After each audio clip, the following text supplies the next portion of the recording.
What's up, everyone? This is Mnar Adley. I'm the founder and director of Mint Press News, and I will be your host today for our MintCast podcast, the official podcast for Mint Press News. Today, we are joined by Ben Norton. He is the founder and editor of the news website, Geopolitical Economy Report. Welcome to the show, Ben. Thanks for having me. It's a pleasure being here. It's an honor to have you. You are one of our favorite guests to have on. And, we were going to talk immediately about de-dollarization today, but um, I'd like to start actually talking about Israel's unhinged behavior in the Middle East right now, as it expands its warfare from its, attacks on Gaza, the genocide in Gaza, to bombing southern Lebanon and now into Beirut relentlessly. I mean, this is just unhinged behavior. And of course, if we watch statements coming out of the State Department, their statements are basically like no statements. Matt Miller is really famous for giving us we don't know, but we're going to be investigating to see what's going to happen next. Always pretending not to know what Israel's doing, as the United States literally hands Israel the very bombs to commit these war crimes against people in Palestine and Lebanon. And of course, it's always framed from this defensive standpoint. So as we talk about de-dollarization and the decline of the US empire, as we see and move into this multipolar world, what does Israel's unhinged behavior really represent in terms of US empire right now? Yeah, well, I'm glad you said it's a genocide, which is exactly what it is. Top UN officials have repeatedly said this, and the International Court of Justice is investigating Israel on charges of genocide. This was a case introduced by South Africa, and many countries in the global South have joined this case. It's become very symbolic, whereas the Western countries, of course, are supporting the colonialist Israeli regime. Now, as for Lebanon, what is the goal of the Israeli regime? Well, the Israeli education minister admitted it in an interview on Israeli Channel 14. He said, "We want complete annihilation of Lebanon." He said, "Lebanon as we know it will no longer exist." So Israel is now doing to Lebanon what it has been doing to Gaza. And another Israeli minister last year proudly referred to what Israel is doing in Gaza as the Gaza Nakba, a continuation of the Nakba of 1948, in which the majority of indigenous Palestinians were ethnically cleansed. It's a colonial project. It's rooted in the same history of European colonialism. Theodor Herzl was himself a European colonialist. This is the founder of the Zionist movement. He was inspired by the British Empire. He wrote letters to Cecil Rhodes, who colonized Africa. Rhodesia was named after him. And Theodor Herzl boasted that Zionism was a colonial movement, and we see that very much continuing today. Let's not forget that Israel invaded Lebanon in 1982. In fact, you can even go back to 1978 when Israel started cross-border raids inside Lebanon. But there was a full-scale Israeli invasion of Lebanon in 1982. And then in 1985, it officially declared an occupation that continued until 2000. And the only reason that Hezbollah exists is precisely because it was founded by the Lebanese people as a form of indigenous resistance against Israel's illegal occupation of South Lebanon. And if it were not for Hezbollah, Lebanon might not even exist as a country. The Lebanese resistance, led by Hezbollah, with other groups as well, but led by Hezbollah, has defended the sovereignty and territorial integrity of Lebanon amidst Israeli attacks and occupation. Then there was the Israeli war in 2006 on Lebanon. Then there was the war in Syria, in which ISIS and Al-Qaeda affiliated groups were crossing over into Lebanon from Syria into the eastern part of Lebanon and trying to take over areas. And it was thanks to Hezbollah and also with support from the Syrian government. Also, of course, Iran and Iraq played a key role in defeating ISIS, in defeating Al-Qaeda, in defending Lebanon's sovereignty and territory. We know that Lebanon is a very weak state for a variety of reasons. It's been a victim of foreign meddling and colonialism for hundreds of years. You can go back to Sykes-Picot, the agreement agreed to by the British and French empires during World War I in 1916, in which they literally took a map out and carved up and said, the British Empire will get this territory, the French Empire will get this territory.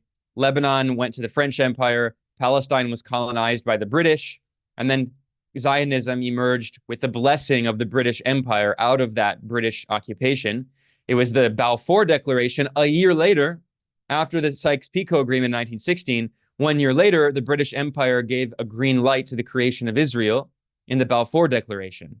So you cannot understand what's happening in Israel today, in Palestine, in Lebanon, any of this, without understanding that colonial history, which is not that long ago. 100 years in world history is not a long time. Now, as for this horrific attack carried out by Israel, it's a complete terrorist attack. And surprisingly, even the former CIA director admitted that it's Leon Panetta admitted that it's a terrorist attack. I'm talking about the use of pagers and walkie-talkies. Now, of course, the CIA is, they're the masters of terrorism. They understand what it's like to organize these kinds of attacks, organize coups, regime change operations, assassinations. But it's quite revealing that even some U.S. officials are admitting that what Israel did is terrorism. The New York Times published this long report admitting that Israel is behind these attacks, and also admitting that U.S. spies, U.S. intelligence officials knew about this attack being prepared for years. So now Blinken comes out, Secretary of State Antony Blinken says, oh, we had nothing to do with this. We have nothing to do with this terrorist attack in which nearly 3,000 people were injured, 4 children were killed, dozens of people were killed, including many civilians. And then Blinken says, we knew nothing about it. Well, the CIA and U.S. spy agencies are telling the New York Times they've known about this for years, that Israel was planning it. If the U.S. opposed it, they would have prevented it from happening. So at the very least, if the U.S. wasn't involved, I'm skeptical. I think the U.S. probably was involved. But even if the U.S. was not involved, they gave an endorsement to Israel to carry out this attack. And we know that Israel can't do anything without the U.S. giving it a green light, without the U.S. supporting it, because Israel cannot wage any of these wars without U.S. military support. That has been admitted even by Haaretz, the leading Israeli newspaper, published an article acknowledging, citing top Israeli military officials, that if were it not for U.S. weapons, U.S. military support, bombs, missiles, planes, ammunition, Israel could simply not wage these genocidal wars. And it certainly could not expand the genocide in Gaza into a wider regional war, which is something that Israel has been trying to do for a while now. And the last thing I'll say here is that the Pentagon released a reprehensible, shameful statement on the 23rd of September. And Lloyd Austin, the U.S. Secretary of Defense, said that he had 2 phone calls with Israel's so-called defense minister, Yoav Gallant, genocide minister. And in the statements released by the Pentagon, he said, the U.S. supports Israel and its right to defend itself against Hezbollah. You cannot defend yourself when you start a war of aggression, when you carry out a mass terror attack in which thousands of people are injured, many civilians are killed, including a 9-year-old girl, an 11-year-old boy. That's terrorism.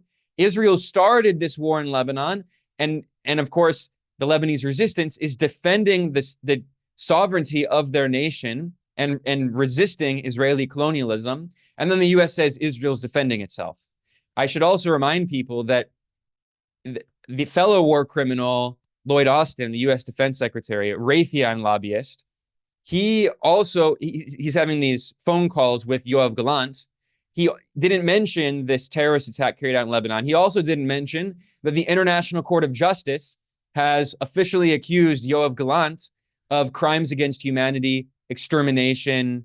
So the U.S. government is coddling these war criminals. I mean, the U.S. government is run by war criminals. It's not a surprise. But people who have been charged by the ICC at The Hague, and the U.S. is calling them up and saying, yeah, we support you. So it doesn't matter if Biden, or that Biden doesn't even say it, if his spokespeople say, we want peace, we want a ceasefire, we don't want the war to expand. It doesn't matter what they say. It matters what they do. And they continue giving weapons to Israel and telling Israel that they will support it. They claim that Israel is defending itself. So they're giving continued green lights, not only for the genocide to continue, but for it to expand into the region. And clearly, the way Israel is acting is to try to pull the United States into a wider regional war with Iran, with Hezbollah, and possibly with other resistance groups in the region. As we know, the US empire is in decline, meaning we are living in a very dangerous and uncertain era.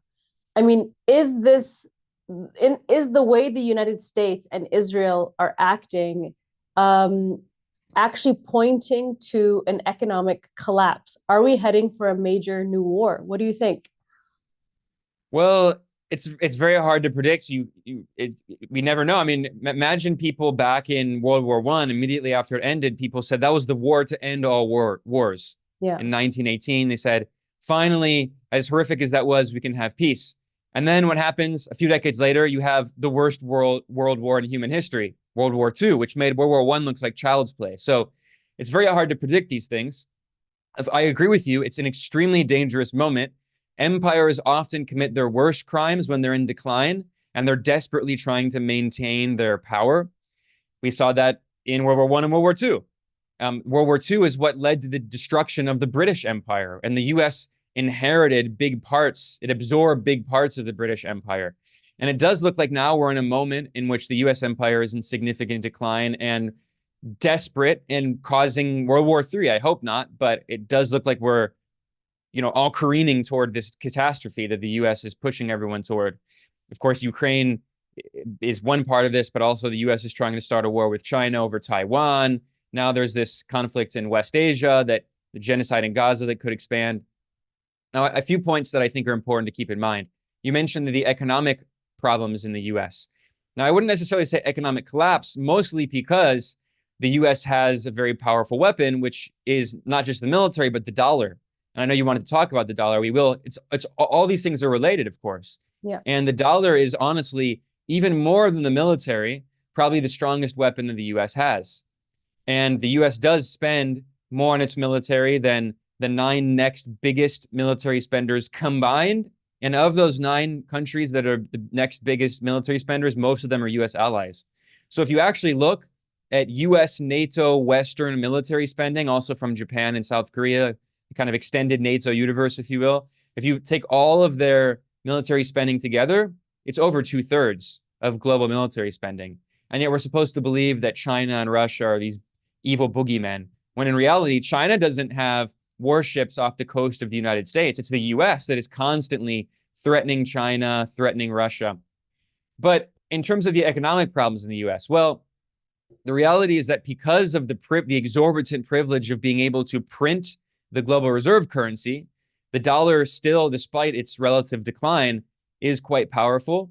And because it's still used in a lot of international trade, it's still held by central banks around the world, many of the U.S. economic problems are simply exported. So the U.S. can have huge deficits going for decades and decades now, and the rest of the world feels the pain of the inflation because the U.S. exports that inflation, and then it can simply print more dollars in order to fund its military machine, to fund its 800 military bases around the world. So these things are directly tied together because the reason that the U.S.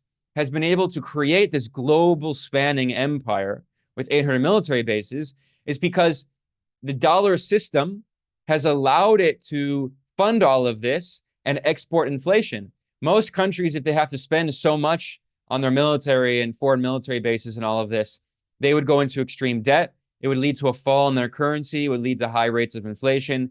But the reason that the U.S. dollar doesn't fall very significantly against other currencies is because there's so much demand for the dollar, because the dollar is the global reserve currency, because the dollar was, until recently, almost only used for oil sales. So a big part of this, actually, one of the reasons why the U.S. is so strongly supporting Israel is precisely over this issue. Because if the U.S. loses Israel as its unsinkable aircraft carrier, as former U.S. Secretary of State Alexander Haig famously said in the Reagan era, that Israel is the largest aircraft carrier of the U.S. military that cannot be sunk. If the U.S. loses that, the U.S. loses control over West Asia. I mean, we can already see that even countries that historically have been basically U.S. client regimes, Even some of them are moving away from the US orbit and are at least trying to maintain a more non-aligned foreign policy. Even Saudi Arabia, even the United Arab Emirates. These are countries that have expressed interest in joining BRICS.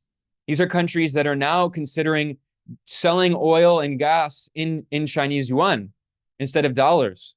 So, and their largest trading partners, by the way, the largest trading partner is China. And China buys much more oil from the region than the United States. The US is actually the world's largest oil producer. So it's not necessarily that the US needs the oil from the region. It's that the US wants to maintain control over the oil industry, make sure all of that oil is sold in dollars, tell Saudi Arabia and OPEC when it wants to overproduce oil to drop prices or underproduce oil to raise prices. The US wants to maintain control over the global oil industry, which is obviously very important, especially with things like inflation. We saw that Biden took a trip to Riyadh and was trying to pressure Mohammed bin Salman to increase oil production to bring down oil prices before the midterm elections, which he knew would try to help the Democrats win the election. So, I mean, Israel plays this key role in the heart of the US empire. And without that unsinkable aircraft carrier, the US is going to lose all control in the region. We already see that the Lebanese resistance, led by Hezbollah, has said, what's their goal? Kicking the United States out. And obviously fighting for the liberation of Palestine. But Nasrallah famously said that the US's days are numbered. The US troops are going to be leaving. Iran has said the same. The Iraqi resistance has said the same. Syria has said the same. So the US maintains this occupation of Syria, which those days are numbered as well. They can barely hold on to that territory, which it's also the oil-rich territory. The US is maintaining its occupation of Iraq, despite the fact that the Iraqi government has repeatedly said the US must leave, including the democratically elected parliament told the US military to leave, and they refused to leave. But one of the reasons that the resistance has not been able to expel the US is precisely because they have this big US military base called Israel just sitting there in the region, just waiting to launch nuclear strikes against them, right? That Netanyahu would love to bring about the apocalypse and nuke Iran. You have these madmen, these insane maniacs running Israel. So, I mean, this is why this is such an important issue. And it's also why, again, I mean, the days of these colonialists, their days are numbered. They are going to be kicked out of the region. The region is going to be sovereign. And I'm glad that you paint this entire picture from through the lens of colonialism, because that's really the only way that we can truly understand how to defeat these horrific crimes and wars and Washington's chokehold on the region through the military-industrial complex. Now, you mentioned Saudi Arabia and the UAE, which are very strong allies of the United States, but even them, they're taking, a more, or at least trying to take a more neutral stance in joining BRICS.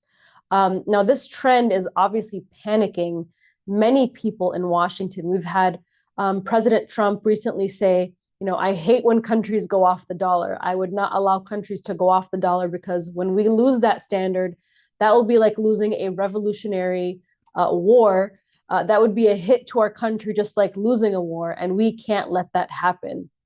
And he said he wouldn't let that happen and would take steps to economically attack any country that dared to do so, that would drop the dollar. So this leads me to ask, you kind of answered this a little bit, but I'd like you to go into more details about this. What sort of advantages does the dollar, being the international currency of choice, give the US government? And why are countries so keen to get away from the dollar now? Absolutely. That quote from Trump is very important. I should point out that this is, of course, bipartisan. Democrats believe the same, but they're typically smart enough to know they shouldn't say it out loud. Trump is notorious for saying the quiet part loud. Right. And so we've seen that essentially the US strategy is to try to suffocate any country that drops the dollar. But we've gotten to a point where several countries are simply too big to sanction, especially Russia and China, right? China has the world's largest economy.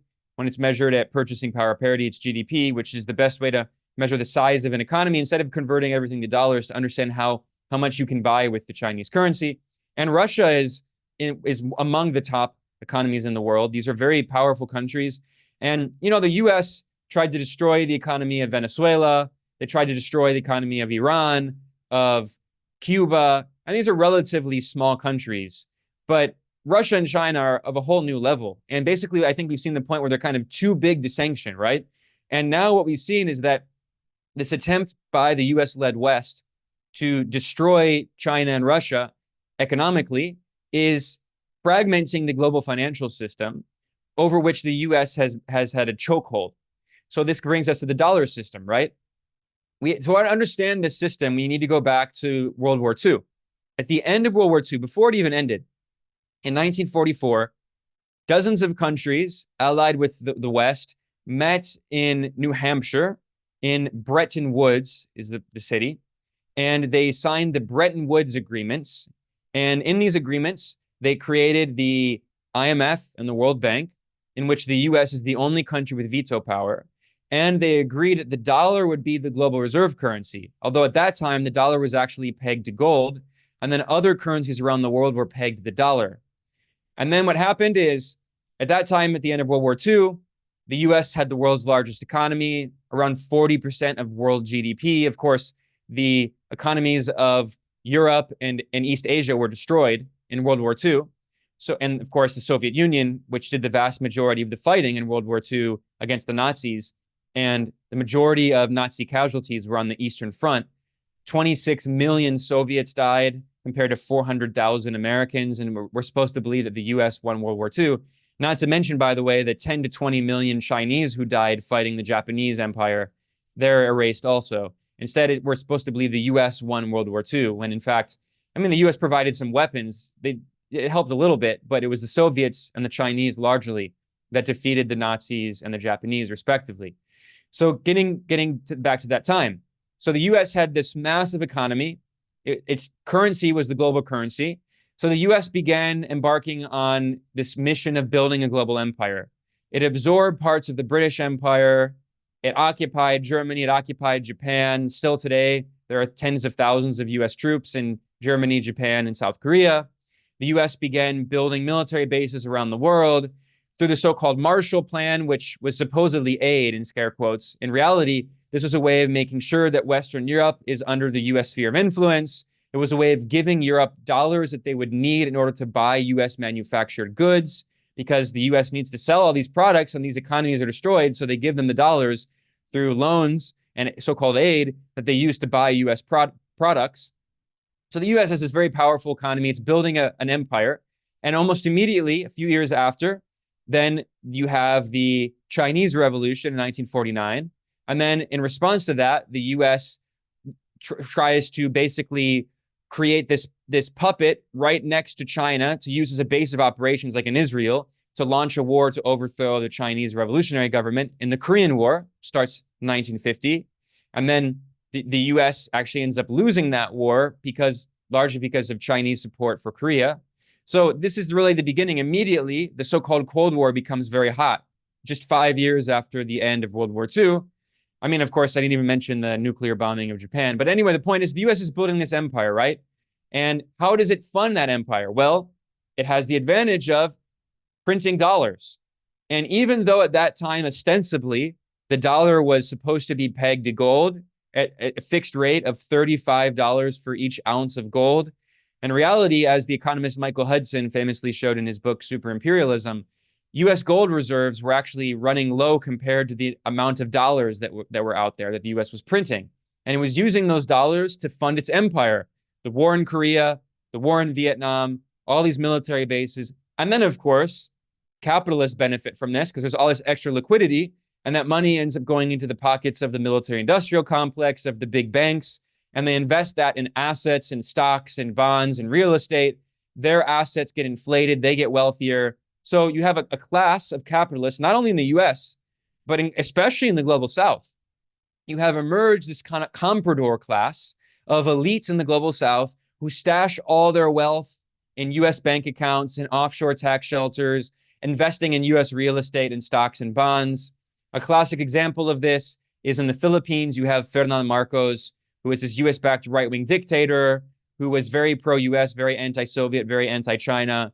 And he and his wife, Imelda Marcos, were notorious for stealing billions of dollars and investing in all these assets. So the US can buy the loyalty of some of these corrupt elites in Latin America and Africa and Asia. and they build this empire. And the way they can simply do it is by printing dollars. And then especially in 1971, when Richard Nixon took the dollar off of gold because they didn't have enough gold. And it was clear at that point, France, for instance, was exchanging its dollars for gold because they could see that the dollar was actually very significantly overvalued because there was not nearly enough gold to back it. So some countries start asking for gold. They can see this bubble is going to pop. So Richard Nixon says, no, I'm suspending the convertibility of the dollar into gold. You cannot use the dollar to exchange it for gold at this fixed exchange rate. You can do it, on markets at a market rate, which is way higher than $35. So anyway, the point is that from that point forward, what is the dollar backed by? Well, it's backed by the military force of the US empire, and it's backed by oil.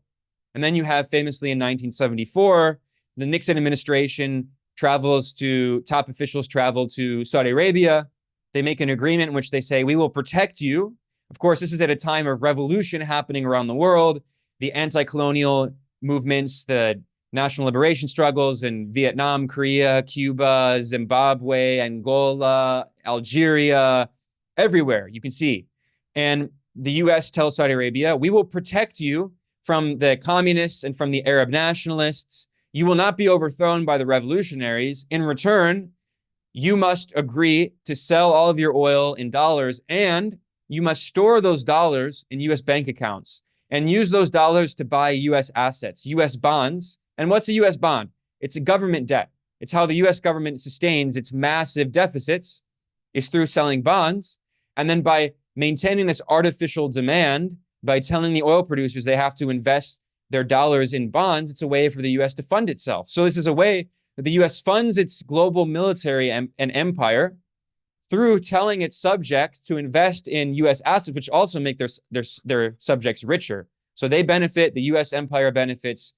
And this leads us to today. I mean, we're in the death throes of that system. It's rapidly in crisis, falling apart for a variety of reasons. One, especially after the 2008 financial crisis, which was caused by, deregulation and the neoliberal policies and allowing US banks to combine investment banking and commercial banking and corruption and, securitization of mortgages and everything, just gambling in the stock market.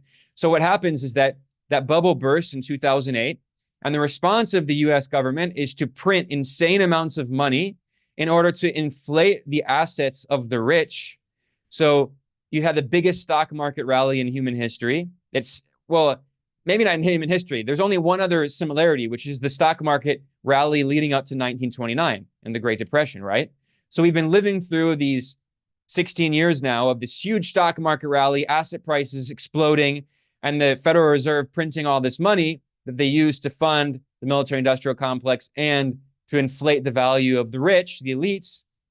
And eventually it gets to a point where, so you have the economic crisis. The US can no longer sustain this system. So they have to keep cutting social spending at home in order to say, well, we're in so much debt. But you're not in debt because you're providing social services. Obviously, there's no healthcare.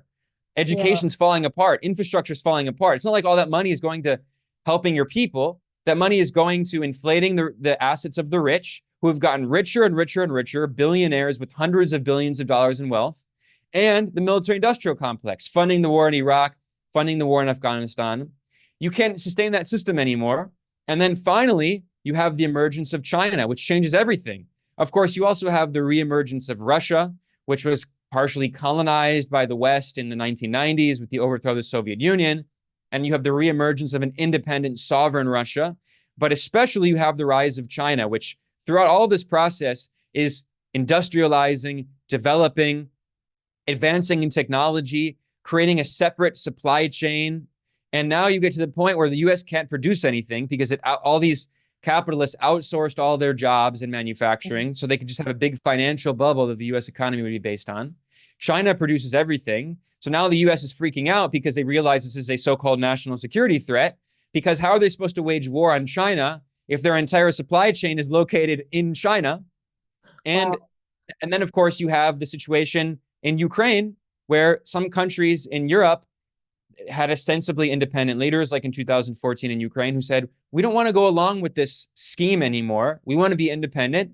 The US overthrows them. And then Russia says, yeah, we're not going to tolerate this anymore. You're not going to surround us with military bases. You're not going to destroy us like you did to the Soviet Union. We're going to defend ourselves. And then you have a bunch of countries in the global south who say, yeah, we want to join this growing group of countries that is defending sovereignty and refuses to continue with this scheme in which the Western countries, not just the US, but also the European countries, can just keep printing their currency. We give them all of the products that our workers produce. They give us debt.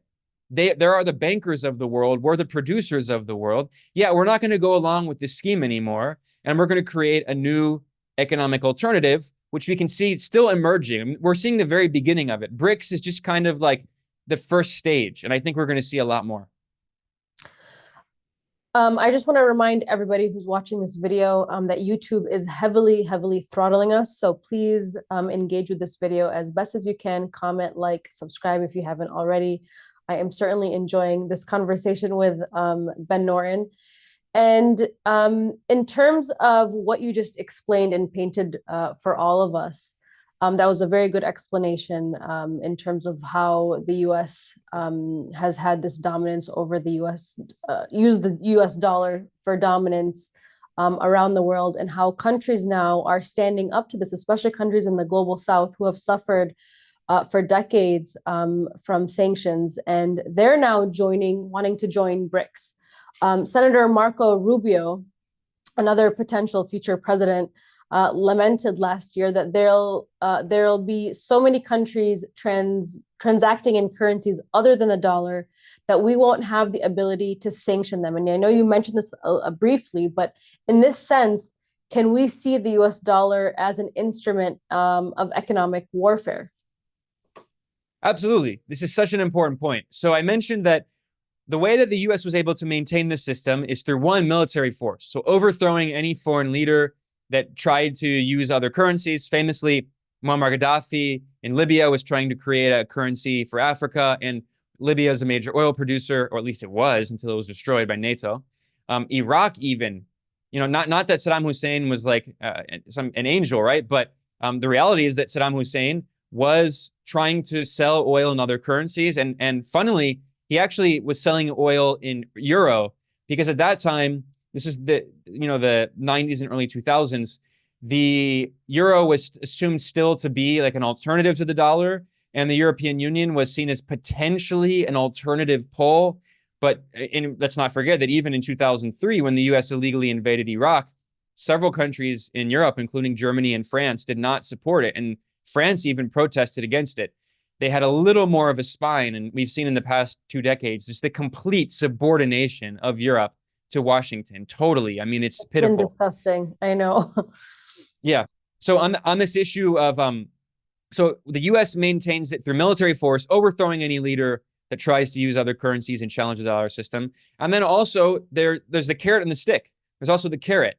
There are the elites in the global south who benefit from the dollar system because they store their stolen wealth in offshore tax shelters and dollar assets, right? So they benefited. The US benefited. Of course, the people in these countries suffered, but the US doesn't care about them. The elites in many of these countries don't care about them, right?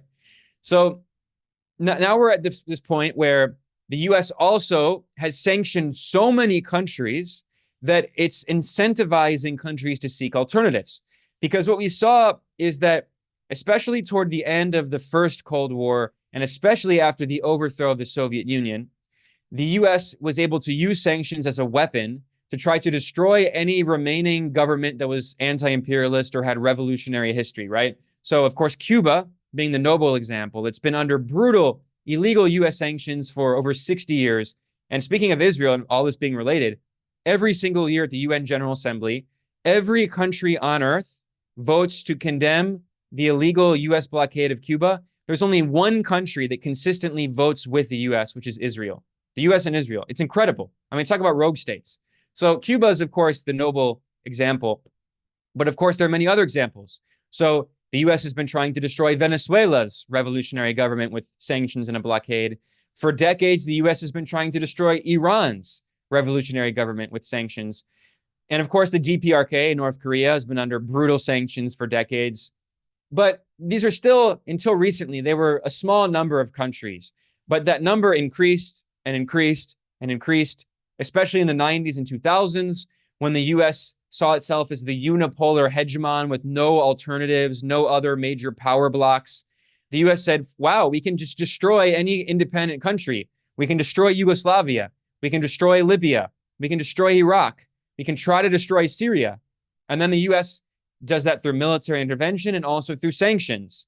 But it gets to a point where today, 1/3 of all countries are under US sanctions, including 60% of low-income nations are under US sanctions.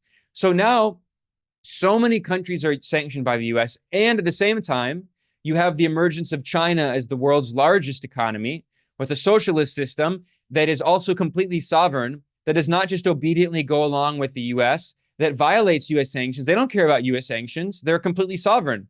And China is willing to trade with all of these sanctioned countries and help them get around sanctions. Of course, China benefits as well, but they benefit, right? So Venezuela sells China oil, China gets oil, and Venezuela gets trade opportunities. The same with Iran. It's what China refers to as win-win cooperation. You benefit, we all benefit. And it gets to a point where now the US is trying to sanction countries desperately to prevent them from joining this larger global South bloc, like BRICS, you can say, which again is just the kind of beginning of this. And the US is sanctioning so many countries that actually all it does is further fragment the global financial system and weaken the sanctions weapon. The sanctions weapon was very powerful when it was used in a limited fashion, when the US tried to suffocate small countries. But now that Russia and China, some of the world's biggest economies, are sanctioned, they're creating alternatives. They're creating an alternative interbank messaging system as opposed to the SWIFT interbank messaging system, which is controlled by the US. They're signing deals with other central banks to settle trade imbalances between central banks. One of the most exciting and interesting new pieces of technology that has been created is the M-Bridge system, in which China and other central banks, they can settle trade imbalances directly without any foreign currencies. So they don't even need an interbank messaging system. They don't even need any other currencies. So we're seeing a lot of rapid developments. And again, we're really much in the early stages. And a lot of people don't understand BRICS. They think BRICS is, critics of BRICS say, look at all of these internal contradictions. You have China and India who have conflicts, and now you have Iran and Saudi Arabia. They don't understand that BRICS is not NATO. They're not trying to create a global South NATO. It's not a military bloc. BRICS is a collection of countries that are trying to create fundamentally an economic alternative. They have a lot of political differences. What draws them together is they want to create an economic alternative to this US-dominated, Western-dominated financial system that we've seen really since the 1940s. And that's why they're increasingly signing deals to trade with each other in their local currencies. They're seeking alternative assets to hold in their reserves. They're signing trade agreements. And yeah, they'll have political disputes. BRICS is not going to try to replace the G7 or NATO or whatever. It's just its own unique system that is trying to fundamentally create economic space for the global South, because they recognize that the international financial system was designed in a way that benefits fundamentally, first and foremost, the US and also the West above the global South. And these countries now have large economies. They're the fastest growing economies. And they say, yeah, we want to change the global system to a system that is more equitable. And, I want to talk about how sanctions have the intention of sanctions against Russia were meant to basically bring the Russian economy into the ground. But they didn't. In fact, quite the opposite, as you mentioned. President Biden famously said that the Russian ruble would be turned into rubble, right? But that hasn't really happened. So what has the impact of sanctions been specifically against Russia, and why has Russia been able to escape the same economic calamities versus like countries like, the smaller countries like Cuba or Venezuela? Great question. So a few different reasons. First of all, Russia is a major economy, one of the biggest in the world. It is a major manufacturing power. Russia also has the ability to create alternative financial mechanisms to trade and can't be blocked off in the way that Cuba and Venezuela can, which are relatively small countries. Russia is a major military power that can defend itself. It can't be invaded. I mean, we see this joke of a Ukrainian invasion, which is just a negotiating tactic. I mean, come on. Russia also has the advantage of being located in Eurasia, unlike, unfortunately, many countries in Latin America, which are very close geographically to the United States. In fact, famously, it was one of the former presidents of Mexico, Porfirio Diaz, who had a famous quote where he said, "Poor Mexico, we are so far from God and so close to the United States." So, that makes it easy for the U.S. to suffocate Cuba, unfortunately. So let me get into each of those issues. First of all, Russia is a major economy and is a major manufacturing power. Now, we've heard this very arrogant, condescending view from U.S. politicians. John McCain famously said it. Obama said it. They said that Russia is a gas station masquerading as a country. It's very arrogant. I mean, ironically, you could say the U.S. is a gas station masquerading as a country. The U.S. is the world's largest oil producer. They produce more oil than Russia. And an inconvenient fact that's often not mentioned, thanks to Obama, by the way. Obama boasted about this in a talk that he gave surrounded by a bunch of Republicans in Texas.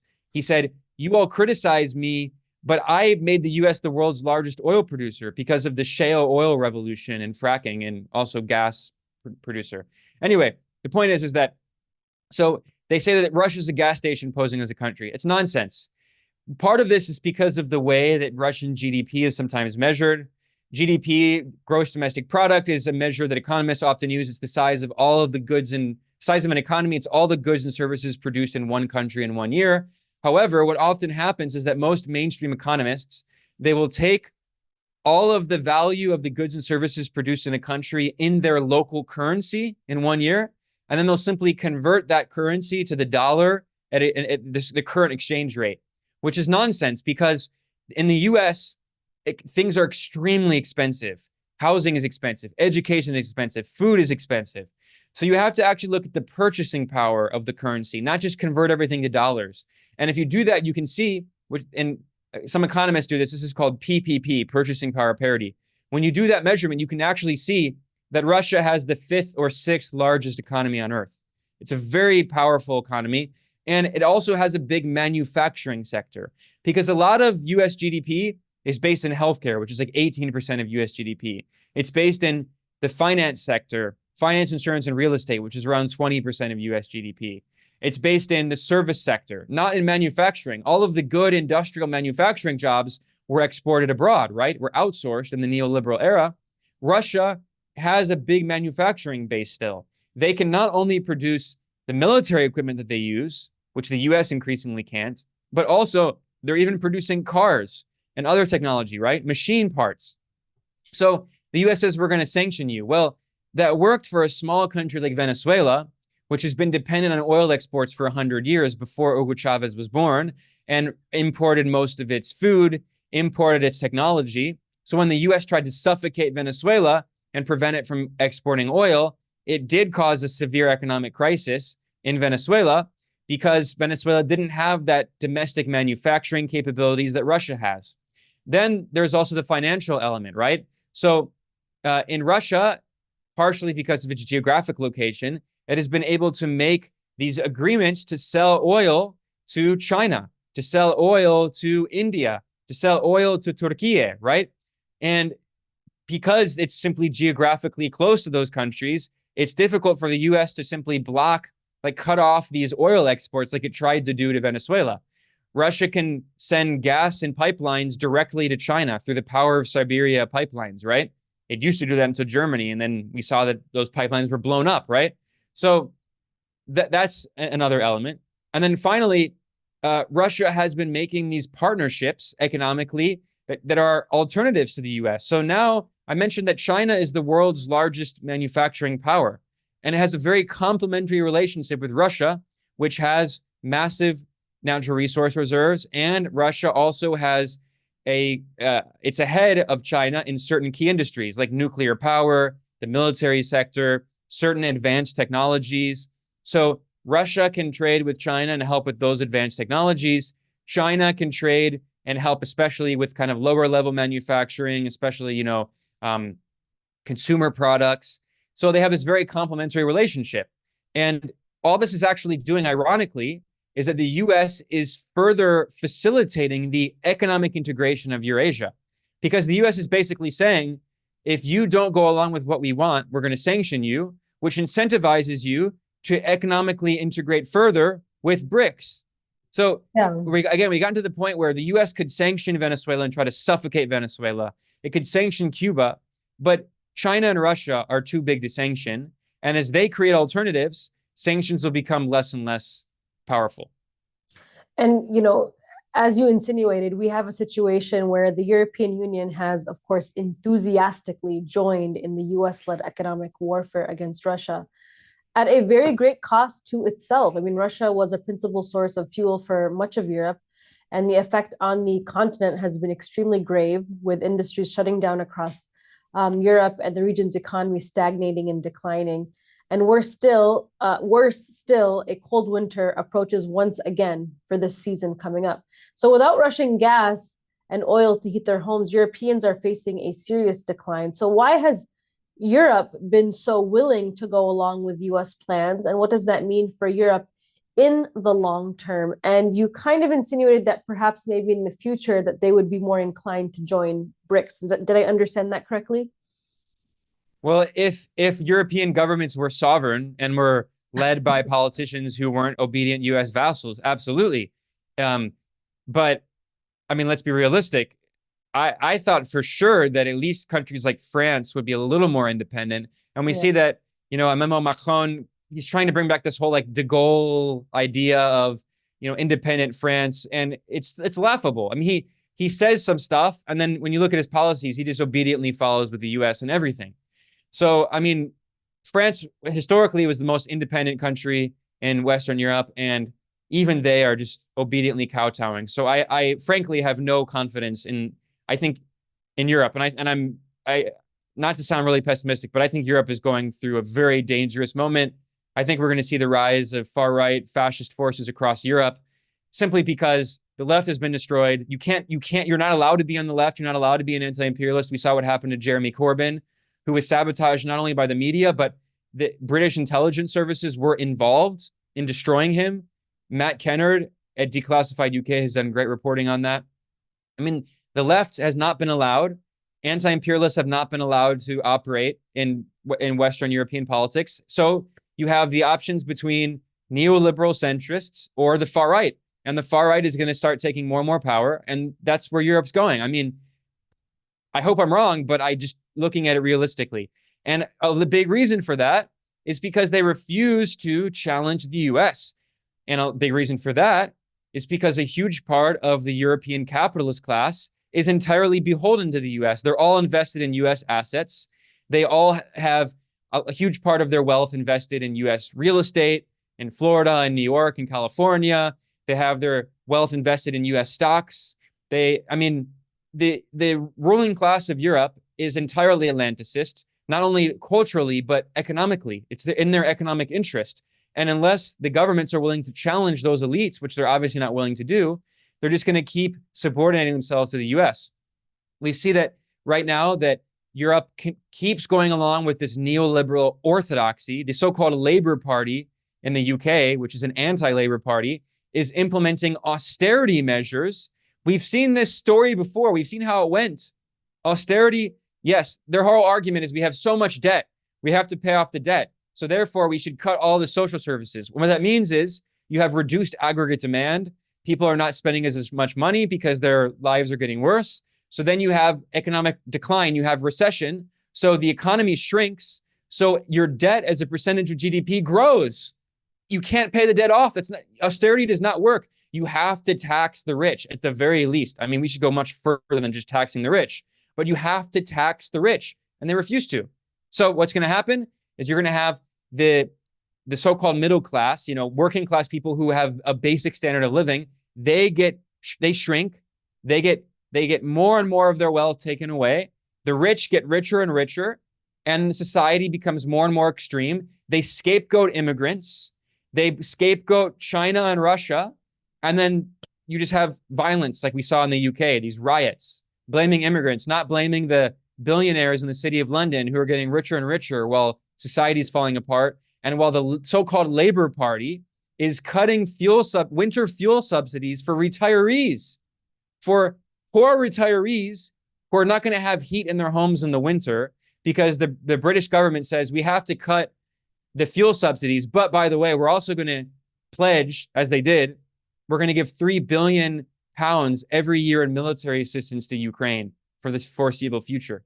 I mean, that's the future of Europe, unless they finally have a political class that is willing to challenge these elites, which I don't see. I mean, we had Jeremy Corbyn. We saw what happened to him. You have Jean-Luc Mélenchon in France. He did win the election, technically. And what happened? Macron did a coup against him. I mean, it's amazing. This is European democracy. France, Macron himself called for an election. And what happened? The left coalition, led by La France Insoumise, the left-wing anti-war party of Jean-Luc Mélenchon, they got the most votes in the election. They won. And then what did Macron say? Oh, screw you. I'm going to make a backdoor deal with Le Pen of the far right, and I'm going to make a new government full of a bunch of right-wing neoliberal technocrats. I mean, it's amazing. This is European democracy. You have Ursula von der Leyen, this, conservative German politician who's a complete Atlanticist, complete neoliberal, who's reappointed. I'm not going to say elected. She's not elected. I mean, the European Commission is not a democratic institution. So, I mean, Europe is doomed. I just hate being realistic. And then now we're talking about deindustrialization. It's amazing. They're committing suicide, economic suicide. It's happening live. I mean, we can see it. It's amazing. Germany was the economic heart, the beating heart of Europe. It had this large manufacturing sector, and it was really Germany that maintained, I mean, let's not forget that the European Union was created in a way that concentrated power in Germany. So, for instance, the European Central Bank in scare quotes, is based in Germany. It's basically controlled by Germany. It's the German central bank that controls the rest of Europe. They prevent, constitutionally, according to the policies of the EU, other countries from running deficits that they would need to have counter-cyclical programs when you're entering a recession. When you're entering a recession, the government should have a stimulus to help working people to bring your economy out of the recession.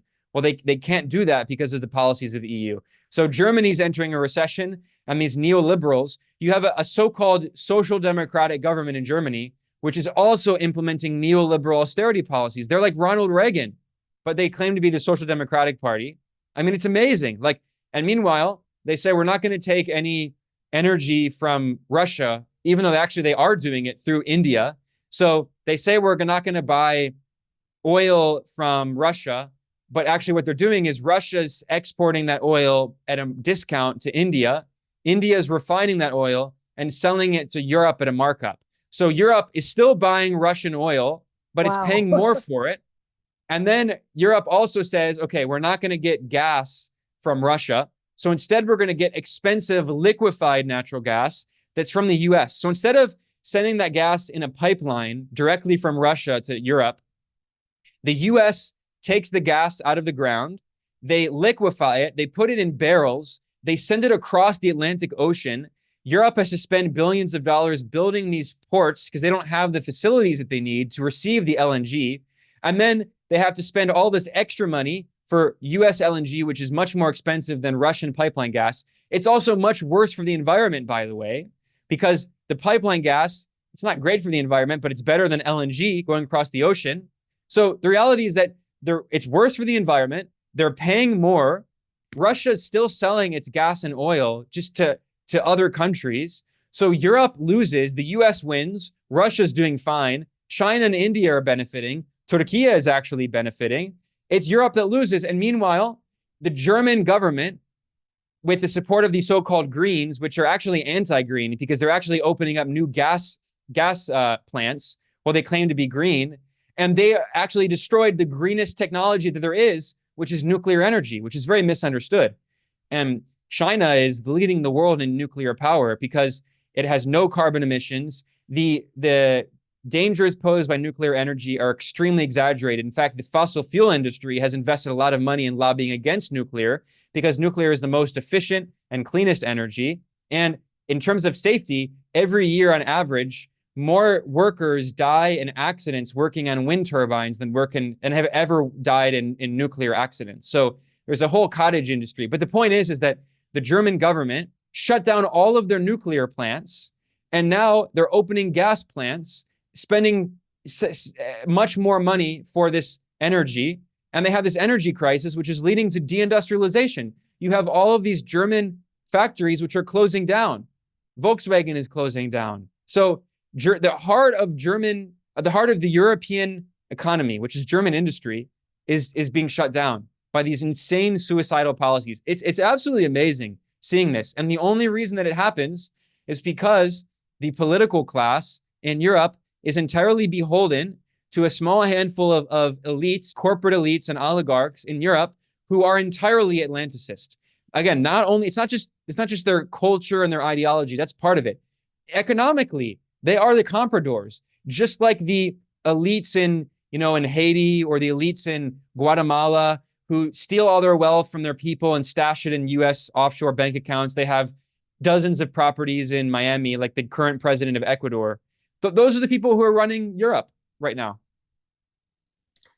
Wow, Ben, and Europe is certainly losing in the long term. So you mentioned many times that BRICS is just the beginning. What do you mean by that? I mean, what do you foresee happening in the near future, in the long term, if BRICS is just the beginning?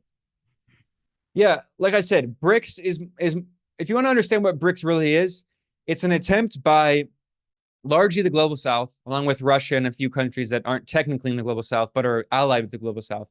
It's their attempt to create an alternative economic infrastructure so they're no longer completely beholden to the US-dominated financial infrastructure that was created at the end of World War II. There are a lot of political differences inside, but they basically share this vision for trading in local currencies, seeking alternative reserve assets, creating alternative financial mechanisms. So Russia and China have both created alternative interbank messaging systems to challenge the SWIFT. I mentioned that China and some other countries are working on a central bank system that can settle trade imbalances digitally instead of having to use correspondent banks. We're seeing the creation of all this new infrastructure. And basically every few years, there's a new project announced. There's also the BRICS Bank, which is the new development bank, which technically has been around for over a decade, but really in the past few years has finally been revived. It kind of died for a few years there. And also there's actually a little known BRICS IMF alternative. So the BRICS Bank, the new development bank, is basically an alternative to the World Bank. And BRICS also has a little known fund, which is their alternative to the IMF. And this is also very slowly being revived. I've talked with some people. I'm here in Beijing right now. I've talked with some economists and academics who are privy to these conversations going on about how they can revive these institutions. So for instance, the new development bank, the BRICS Bank, is actually, their headquarters are in Shanghai. And the current president of the NDB is the former left-wing president of Brazil, Dilma Rousseff. Wow. So there's a lot of stuff happening. But like I said, this is just, I think, so where are we going? Well, we're going toward an increasingly multipolar world, not only politically and militarily. We can see that with the war in Ukraine, which is a proxy war, right? That NATO is losing. But that's just part of it. Economically, the world is actually much more multipolar. You could say that militarily, the US is still very powerful. But economically, what we've seen, especially in Asia, is that now you have China is the world's largest economy. India, despite my many problems and critiques, my many problems with the Indian government, and I think the Indian government has a lot of very disastrous policies. But regardless of that, this is a process that's been going on for decades. India has been growing steadily for decades, and India is the most populous country. It has an important role to play in the world. 1.4 billion people, a fast-growing economy, and of course, they don't have enough public education that's not accessible to everyone, but they do have a highly educated populace that is growing, and there are a lot of possibilities there. And India is not, to be fair to India, although the US is really trying to recruit India for this new Cold War. India is playing this kind of role where it's in BRICS, but it's also allied with the US. And it's playing this kind of non-aligned role, but it leans a little bit toward the West sometimes, like Saudi Arabia, even though they are kind of playing both sides, it's for their own interests. But the point is that India is such a powerful, big country with a big economy that it's not just going to obediently go along with any side. It wants to do what's in India's interest, right? So the point is that what we're seeing is that these countries that were colonized, I mean, we're talking about the global South, which is the global majority. They were colonized for hundreds of years by the European powers. They technically got their independence on paper, but many of these countries were still facing neo-colonialism, as Kwame Nkrumah, the founding father of Ghana, wrote about famously until he was overthrown in a CIA-backed coup in 1966. So the independence struggles in the 50s, 60s, and 70s were very important, but they were not complete because economically these countries were still subordinated to the West. So now what we're seeing is as some of these countries develop and create new alternatives, they will finally have more economic independence. And in order to do that, they have to change the global financial infrastructure. And of course, the US is desperately trying to prevent that from happening because if the US loses this exorbitant privilege of the dollar, if it uses its control over the financial system, it loses its most powerful weapon and the weapon that it has used to fund its empire around the world. So again, I want to stress this point. Most countries, if they run chronic long-term deficits, the size of the US, their currencies will fall against other currencies, which will make imports more expensive. It's more expensive to import foreign goods. So that means that you have inflation. And unless you produce everything locally, which no economy does, you'll have an inflation crisis. And the reason that the US, until recently, did not have a big inflation crisis, and the inflation crisis recently was not caused really by that. It was caused by the pandemic and the supply chain disruptions and the war in Ukraine and all of that. But the point is that the US has benefited from being able to run these massive deficits because of the exorbitant privilege of the dollar. And fundamentally, that system is changing. And especially, unfortunately, I talk about this all the time. You talk about it. None of us wants a war, a big war. Obviously, that would be catastrophic. Obviously, we do not want a war. We should do everything we can to prevent World War III. But if the US, and if there is a World War III, the US is going to start it because China and Russia are desperately trying to stop World War III as well, especially China. They're constantly saying, look, we do not want any conflict. We do not want war. China has not been in war in decades. But if the US causes this war, they think that they'll save the system. That will be the destruction of the system. Just as World War II destroyed the British Empire, if the US is crazy enough to start a bigger war, it will destroy that system.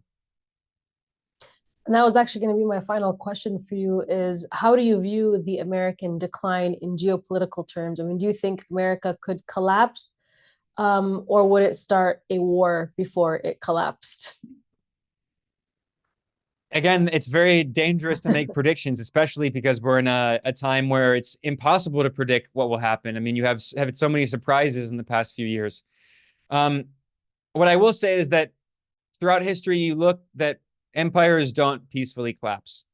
Realistically, it's an unfortunate reality, but if the US peacefully declined, it would be a very rare moment in history. If you look throughout history, most empires, they wage war and try to go out by waging war on rising powers and trying to prevent them from rising so they can maintain their hegemony.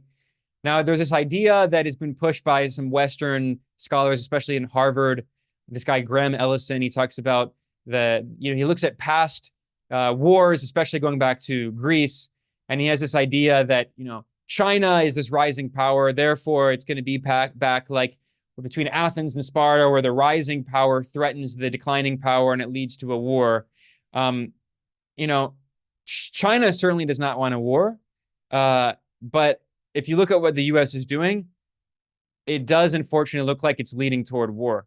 And I will say that, from all the stuff that I've read from Chinese officials, from all of the experts I've spoken with, all of the academics, journalists in China, everyone agrees that China does not want a war. Everyone says that. No one's this idea in the Western propaganda that China is like preparing to invade Taiwan, all this stuff. No, they see people in Taiwan as their brothers and sisters. They share a common history. Taiwan has been part of China for hundreds of years. I mean, they have family members on both sides of the Taiwan Strait. They do not want a war. But everyone also says that China is absolutely preparing because they think the US was going to do something crazy like Ukraine, and they're not going to allow the US to turn Taiwan into an unsinkable aircraft carrier to host nuclear weapons like it had previously from the 50s to the 70s. Taiwan was hosting US military bases pointed at mainland China. So this is a very dangerous moment. And I think, honestly, if there is some kind of big war, that's where it's going to be. Ukraine will be the opening salvos, and then the US is going to do something insane like they did in Ukraine. We all know that the US is responsible for the war in Ukraine, backing the coup in Ukraine in 2014, trying to expand NATO right up into Russia's borders, militarizing Ukraine.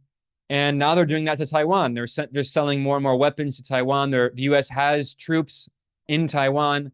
The US is encouraging these extremist separatist forces in Taiwan.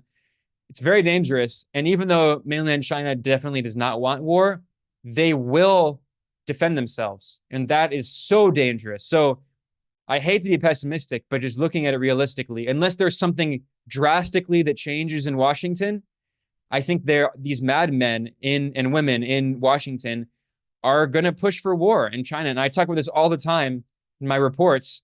I just did a report in my channel, Geopolitical Economy Report, in which I look at 25 anti-China laws passed in the US House of Representatives in 1 week. It was called China Week. 25 anti-China laws. And if you look at the votes, the vast majority of them had the support of all Republicans and most Democrats. So, I mean, this is bipartisan, and it's extremely dangerous. Well, of course, we know that, war, of course, is supported by both parties. Now that you do live in China, I mean, what do you see from the media there, how they portray US elections here? I mean, are they taking US elections seriously? I mean, we have an election between Donald Trump and Kamala Harris, who both are not really fit to be president. Well, the Chinese media is very professional. They won't like make fun of the West. They should. I mean, but they're very in their tone. They're always very professional. But yeah, I mean, they can see very clearly that both of these leaders are just unhinged and will only cause more chaos in the world. And especially when Biden was the assumed candidate. I mean, wow. I mean, but I will say there's a common phrase in the Chinese media that has been repeated a lot from Chinese officials. And they say that both, well, actually, let me take that back. I should be careful with my words.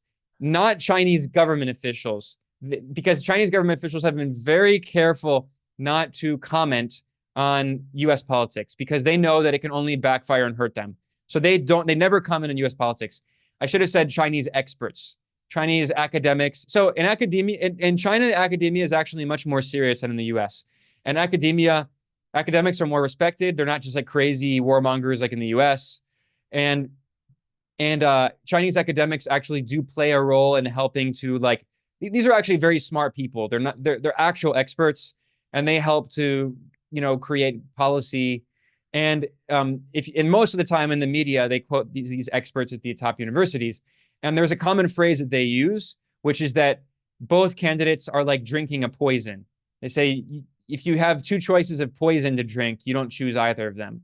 So there's this idea, some people say that China prefers Kamala because Trump is obviously very anti-China. And there are some people who say, well, actually, China prefers Trump because Trump is going to make the US look even crazier on the world stage and going to hurt the US reputation, which would benefit China. Honestly, from reading a lot, most of my contacts are journalists and academics. I don't have any secret contacts in the Chinese government or anything like that. My contacts are mostly academia and media. And from all the people that I've talked to, they say that China really does not have a preference. They're preparing for the worst either way. They know that if Trump wins, it's going to be brutal economic war on China. Trump wants a blanket 60% tariffs on China, at least. Now he's talking about 100% tariffs on all Chinese goods. If Kamala comes in, She's going to continue the Biden policy against China, which is also very anti-China, more tariffs, more export restrictions, more propaganda. The House of Representatives, with bipartisan support, just passed a law that will give $1.63 billion over 5 years to fund anti-China propaganda around the world. $1.63 billion of propaganda, which is twice CNN's operating budget that the US government is going to use to fund anti-China propaganda around the world. So regardless of who wins, I think that the new Cold War in China is going to heat up. And this might be a controversial view, but I actually honestly also think that regardless of who wins, the war in Ukraine is going to end very soon. I think even the Democrats recognize this has been a complete disaster and they have to have some kind of negotiations. The average age of Ukrainian soldiers fighting against Russia is between 43 and 45 years old. It's crazy. There is mass subordination going on in Ukraine. It's not getting enough coverage. There are tens of thousands of Ukrainian soldiers who have been disciplined for disobeying orders and simply fleeing because they're being conscripted and they're like, why would I sacrifice my life for this stupid war that we can't win? We're just fighting on behalf of NATO. So I think regardless of who wins, there's going to be some kind of negotiated settlement. They're going to have to admit some kind of defeat. It could be something like the Korean War, where technically the war never ends. It's just frozen. But honestly, regardless of who wins, the real focus is going to be on China. And now this, the genocide in Gaza, the war expanding into Lebanon, we obviously know that regardless of who wins, they're going to continue supporting Israel wholeheartedly. It's completely bipartisan. So honestly, when it comes to foreign policy, the US president doesn't really make that much of a difference. They're the commander in chief nominally on paper, but in reality, we know that the Pentagon, the CIA, the State Department, they're really running US foreign policy behind the scenes, and they don't change regardless of who the president is. I couldn't have said it better myself, Ben. Thank you so much. And I was hoping to talk a little bit more about Africa, since that was the last continent we didn't get to talk about, but I think we're both out of time. So we'll have to have you on again on another at another time. But you certainly have a gift, Ben, in just breaking down such complex issues and explaining them in layman terms. So I really appreciate that. And I'm sure everybody watching appreciates that as well. So thank you so much. Thank you, Mnar. It's a real pleasure being here. I love the work that you all do. Keep it up. There are so few anti-imperialist media outlets out there. So it's always a real pleasure being here. Thanks for having me. Thank you.